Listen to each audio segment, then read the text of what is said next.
Okay, we know how they got to where they're going, but who is going there and why? Today we talk about the causes and events of the transoceanic interconnections.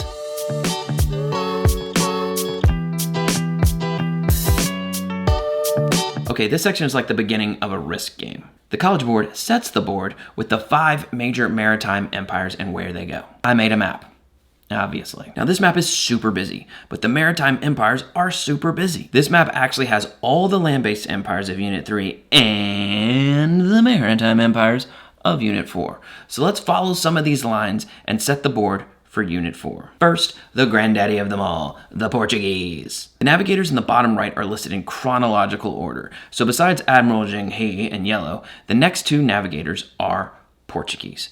Follow the green line of Prince Henry down the coast and continue on with Diaz and da Gama all the way around Africa into the Indian Ocean trade network. This was the goal. This was the point. Europe was dying to get into the Indian Ocean networks of exchange, and Portugal was up first. Before we move on, how about a quick vocab word for you? Trading Post Empire. It's so important, I made another map. They want you to know that these empires along Africa and Asia in this period are not huge swaths of land dominated by the Europeans. Rather, they set up trading posts like these along the coast as a trading spot with the empires and peoples they met along the way.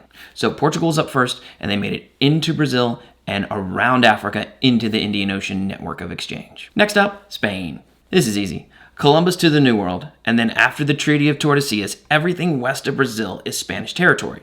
Now, they also wanted in on some of that sweet, sweet East Asian trade action. So follow Magellan's line here, and you'll land in the Philippines. They will control this until the end of the next period in 1896. Next up, the British. They have some early ventures into the New World with John Cabot, so set up your British pieces along the east coast of the present-day United States. But for the most value, the British will go on to dominate India. Not at first.